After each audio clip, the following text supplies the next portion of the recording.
कुल 24,000 श्लोक हैं। रामायण के हर एक 1000वें श्लोक का पहला अक्षर भी मंत्र बनाता है। गायत्री मंत्र में भी 24 अक्षर होते हैं और रामायण के ये श्लोक उसी का विस्तार माने जाते हैं।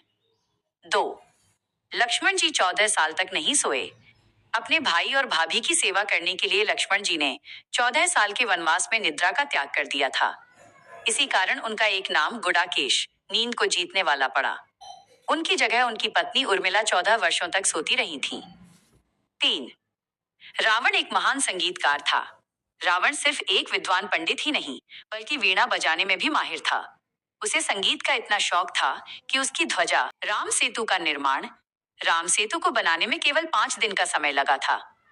नल और नील की देखरेख में वानर सेना ने पहले दिन 14 योजन, दूसरे दिन 20 योजन, तीसरे दिन 21 योजन, चौथे दिन 22 योजन और 5वें दिन 23 योजन पुल बनाया था। 5. भगवान राम के भाइयों के अवतार। सिर्फ राम जी ही विष्णु के अवतार नहीं थे, बल्कि उनके भाई भी दिव्य शक्तियों का अंश थे।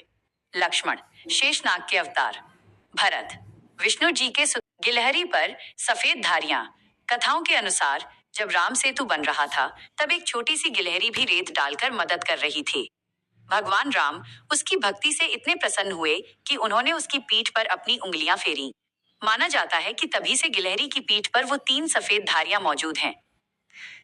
क्या आप जानते हैं, रावण को जब अपनी मृत्यु का आभास हुआ, तब उसने लक्ष्मण को राजनीति और कूटनीति की शिक्षा दी थी। उसने बताया था कि शुभ काम में कभी देरी नहीं करनी चाहिए और अपने शत्रु को कभी छोटा नहीं समझना चाहिए। क्या आप रामायण के किसी खास